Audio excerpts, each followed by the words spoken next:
Avant d'examiner dans le fond et dans la forme l'action politique du CTRI, nous voulons d'abord nous inscrire dans l'historicité, n'est-ce pas, de ce qui a permis l'avènement des militaires au pouvoir. Nous savons très bien qu'il y a un avant 30 août et il y a un après 30 août. Avant le 30 août, la situation du Gabon était paroxystique, c'est-à-dire que nous étions plongés désormais dans une situation chaotique, totale, dans tous les domaines. La justice trébuchait sur la place publique, les infrastructures étaient vraiment dérisoires pour un pays à revenus intermédiaires, avec toutes les ressources dont nous disposons. Et il n'y avait même plus un horizon politique, une vision, elle n'existait même plus. Et même le respect des valeurs et de la hiérarchie, notamment le respect des aînés, n'existait plus.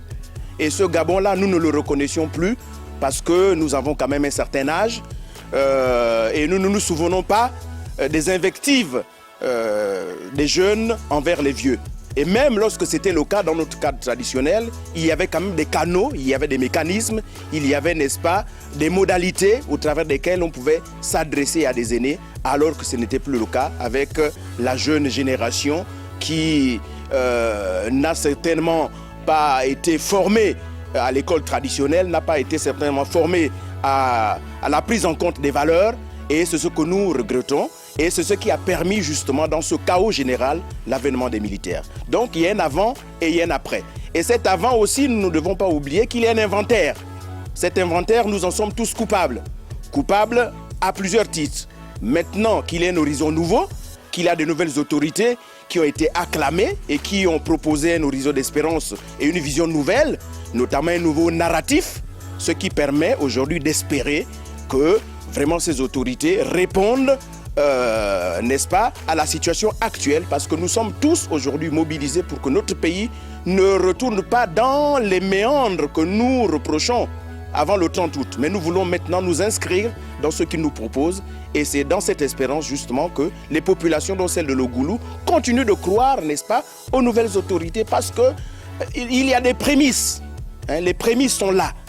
Certains endroits de Mimongo n'étaient plus fréquentables, mais nous avons des routes. Certes, ce ne sont pas des routes bitumées, mais elles sont accessibles en toute saison.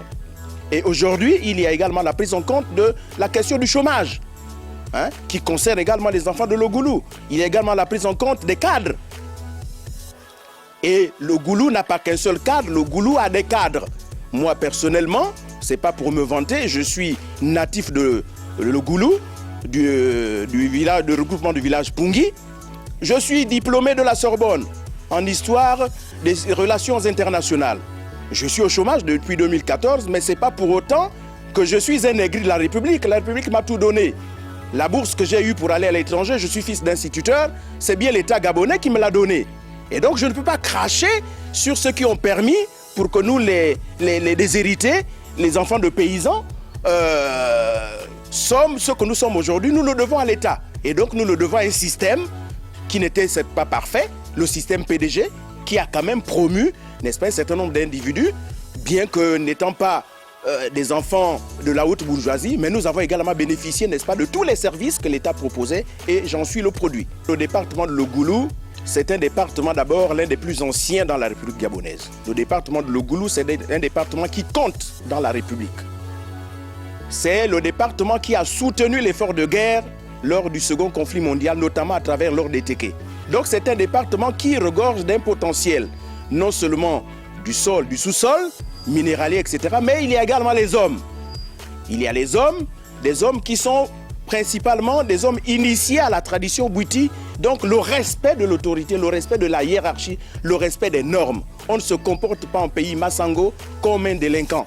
On se comporte en pays Massango en étant imbu, n'est-ce pas, de toutes ces catégories d'initiation qui nous permettent, n'est-ce pas, d'être des hommes et des femmes faits, n'est-ce pas, à la mesure, n'est-ce pas, du degré de moralité très élevé, surtout chez les Massango. C'est très élevé. Nous avons des standards très élevés. Et donc, à ce titre, nous ne nous reconnaissons pas dans les déclarations des uns et des autres. Ils ont leur raison, d'accord, mais ce n'est pas le seul point de vue représentatif de tout ce que nous sommes dans le département. Et donc il y a, effectivement, il y a des voix dissonantes et nous voulons monter aux nouvelles autorités qu'elles peuvent s'appuyer également sur des valeurs qui jusque-là n'avaient pas peut-être été utilisées, mais en espérant que les ressources humaines seront désormais prises en compte dans tout le département. Et vous verrez bien que cette petite flamme ou ces étincelles qui s'élèvent de part et d'autre finiront par s'éteindre d'elles-mêmes. Parce qu'effectivement, il y a d'autres points de vue et il y a d'autres valeurs dans le département et nous voulons les mettre à profit pour nous arrimer à la vision, n'est-ce pas, des nouvelles autorités que nous soutenons vraiment bec et ongle parce que c'est un horizon d'espérance. On ne peut pas jeter la pierre. Le bébé vient à peine de naître, mais continuez à nettoyer le bébé. Continuons à en prendre soin. Et ce qui nous permettra, n'est-ce pas, de voir aujourd'hui que nous aurons demain, n'est-ce pas, un CTRI qui peut-être, certains considèrent qu'il est enfantin, mais cet enfant va bel et bien grandir. Et il va bien grandir parce qu'il y a des hommes et des femmes qui vont, n'est-ce pas, l'accompagner dans sa croissance pour donner, n'est-ce pas, la pleine mesure de l'espérance suscitée au niveau de la nation et même au niveau international. Vous savez, dans une maison ou dans un village, il y a de tout dans un village. Dans un village, il faut bien tenir compte même de ceux qui font du bruit, hein, parce que parfois le silence peut être troublant. Hein, et donc, sans, n'est-ce pas, invectiver les uns et les autres, mais il faut quand même se souvenir, il faut être honnête avec soi-même. Lorsqu'on est un éternel perdant sur toutes les élections, ce n'est pas ce tableau-là qu'il faudra proposer au CTRI. Je pense que le CTRI est très éclairé pour regarder qu'on ne peut pas s'appuyer sur des perdants. Il doit plutôt s'appuyer sur ceux qui ont fait preuve sur le terrain et qui sont capables, n'est-ce pas, aujourd'hui, de montrer autre chose que le spectacle ahurissant et même déplorable et même pitoyable auquel nous assistons par certains fils de Logulu qui sont par ailleurs, effectivement, des membres de nos familles. Mais qu'est-ce que vous voulez? Avant de porter l'analyse d'abord par rapport au parti sur les injures, il faut d'abord se dire que l'injure d'abord est un délit. Et surtout lorsque c'est une injure publique. Et qui plus est, lorsque une injure dans nos traditions est portée envers une femme qui est la matrice, cela nous désole davantage. Ça voudrait dire que même dans les canaux initiatiques, ces gens n'ont pas bien fait ils n'ont pas bien passé leur diplôme sur le plan initiatique. Parce que s'en prendre à une mère, c'est chez nous, militants de Logulu et nous sudistes et de façon générale bantous, c'est vraiment le crime de lèse-majesté.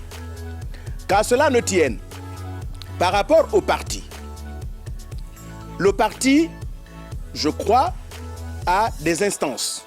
Lorsqu'on est mécontent d'une situation, on s'en réfère au parti, sauf à sortir du parti par une démission.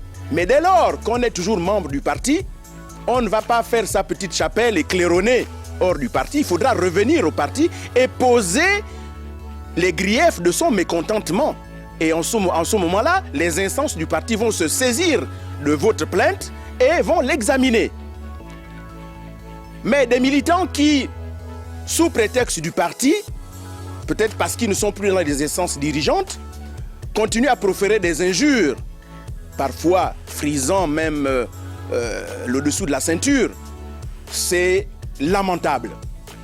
C'est doublement lamentable. Pourquoi? Parce que ça montre déjà qu'ils ne sont pas des militants disciplinés. Parce qu'un militant discipliné s'en réfère, n'est-ce pas, aux lois et règlements de son parti pour faire valoir, n'est-ce pas, son mécontentement ou ses desiderata. Mais ce à quoi nous assistons aujourd'hui n'est pas représentatif des militants PDG de Logulu. Ces injures sont l'apanage peut-être d'un individu ou de quelques groupes d'individus, quelques groupes de personnes. Mais l'opprobre général ne saurait retomber sur la totalité du département. Parce que non seulement ils ne sont pas les seuls natifs du département, mais ils ne sont pas les seuls membres du Parti démocratique gabonais. Encore moins, je ne pense pas qu'ils soient même dans les instances dirigeantes du parti. Et donc, à partir de ce moment-là, le militant discipliné de Mimongo devrait d'abord, avant de toucher, n'est-ce pas, les hautes autorités qui dirigent le parti, devrait d'abord, s'ils sont vraiment disciplinés, devrait d'abord attirer l'attention, n'est-ce pas, des membres du parti qui siègent dans les instances dans le cadre de la fédération PDG de Logulu. Je crois que c'est le cadre qui s'y est pour poser déjà un problème, pour montrer qu'on est respectueux du parti. Ce parti qu'ils veulent tant défendre. Mais nous le défendons parce que nos parents y ont été. Moi, j'ai encore la carte de mon père. Et donc, pourtant, je n'ai jamais été un grand militant, mais je défends aussi les idéaux. Lorsque ça va bien, pourquoi ne pas le défendre? Pour l'instant, ce sont des instances transitoires. Dit-on que ces autorités n'ont pas été nommées, oui, n'ont pas été élues, d'accord. Mais le parti également est dans une transition. Et donc, à partir du moment où le parti est en transition, au moment venu, celui qui espère occuper encore un poste dans le parti, mais qu'il revienne en tant que membre et qu'il s'inscrive dans les différentes élections au sein du parti. Et en ce moment-là, on verra quel est leur poids réel au niveau politique dans le département de Mimongo. Je crois que c'est vraiment, ce sont les bœufs à bas. Hein? Ça ne souffre d'aucune discussion. Il faudra revenir au parti tant est qu'il continue de croire à ce parti. Sauf s'il décide d'en sortir. Eh bien, s'il décide d'en sortir, il faut une démission. Il faut l'aide de démission. Lorsque les choses ne vous plaisent pas, eh bien, il faut avoir le courage de quitter le navire. Voilà. Vous savez, la politique au sens noble du terme, c'est répondre, n'est-ce pas, aux besoins pratiques des gens, hein, de la population. C'est ça vraiment au sens grec premier du terme. Et donc, ce à quoi nous assistons aujourd'hui, je pense qu'il faut être aveugle pour ne pas le voir. Nous voyons quand même que le pays est en chantier. Nous voyons qu'il y a, n'est-ce pas, un horizon d'espérance, comme je le disais, je peux me répéter. Nous voyons que le CTRI propose autre chose. Ce qui n'était plus le cas, le pays était à genoux. Le pays était dans les abysses, dans l'abîme. Il n'y avait plus d'espérance. Et donc, lorsque quelqu'un vous propose une espérance, eh bien, il faut savoir la saisir. Il faut savoir la saisir. Et surtout, qu'ils joignent les actes à la parole. Parce que jusque-là, ils obéissent à leur chronogramme. Le chronogramme annoncé, il est suivi à la lettre. Je pense qu'il faut être de mauvaise foi pour ne pas apprécier, n'est-ce pas, les efforts entrepris.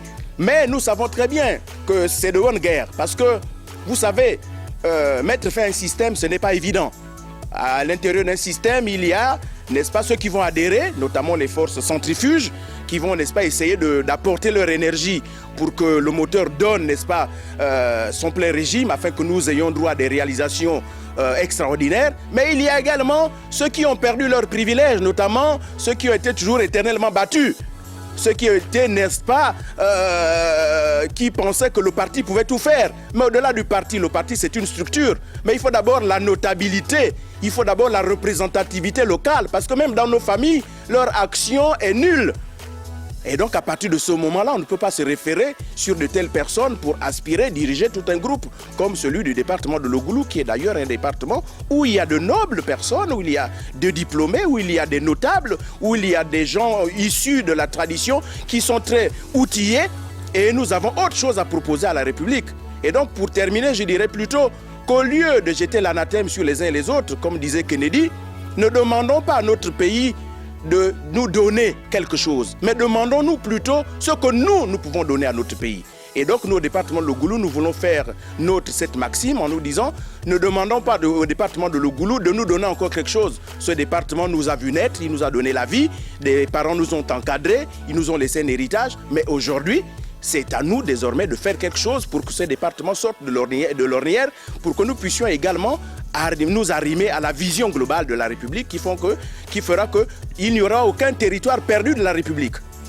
Tous les territoires du Gabon, en fonction de ce que les autorités nous proposent aujourd'hui, je pense qu'ils ont comme volonté, n'est-ce pas, d'arrimer tous les espaces périphériques à la nation gabonaise, notamment pilotée depuis Libreville, qui est la capitale politique de notre pays.